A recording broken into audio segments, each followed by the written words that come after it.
శ్రీ గురుభ్యో నమ. ప్రేక్షకులందరికీ శ్రీ విశ్వావసునామ సంవత్సర ప్రారంభ శుభాకాంక్షలు.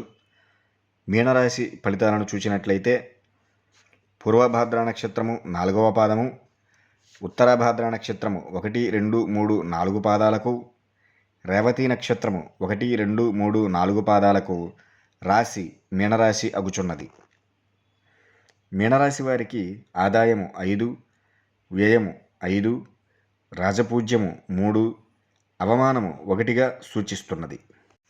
ఈ రాశి వారికి గురుడు మే 15వ తేదీ నుండి అర్ధాష్టమ స్థానమునందు, శని సంవత్సరమంతా జన్మరాశి యందు, రాహువు మే 18వ తేదీ నుండి సంవత్సరమంతా వ్యయస్థానమునందు, కేతువు మే 18వ తేదీ నుండి సంవత్సరమంతా షష్ఠ్య స్థానమునందు సంచరించుచున్నారు.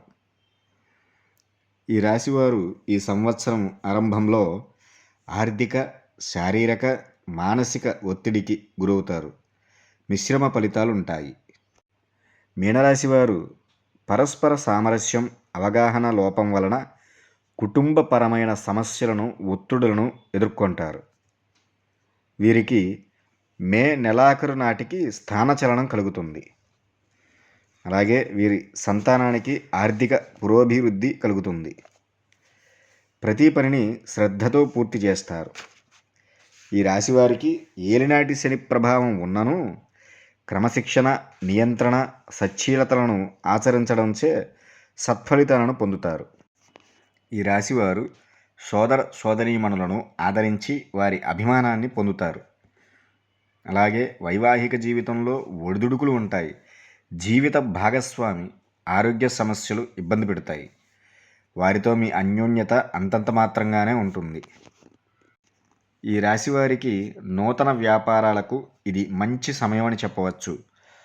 కొత్త వ్యక్తులతో వ్యాపార సంబంధాలు ఏర్పరచుకుంటారు. వృత్తి వ్యాపారాలలో లాభం చేకూరుతుంది. వ్యాపారం కోసం దీర్ఘకాలిక ప్రణాళికలు రూపొందించడం కలిసి వస్తుంది. అలాగే సముద్ర జల ఉత్పత్తులు ఎగుమతి చేసేవారికి అధిక ధనం సంపాదిస్తారు. ఉద్యోగాలు చేసేవారికి ఉన్నతులు కలుగుతాయి.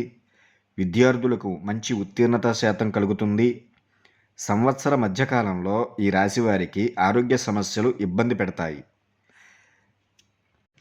ప్రతిరోజు హనుమాన్ చాలీసాను పఠించడం వలన మీనరాశి వారికి కలిగేటటువంటి సమస్యలు తొలగిపోతాయి. ఇవి మీనరాశి ఫలితాలు. ఓం నమ శివాయ.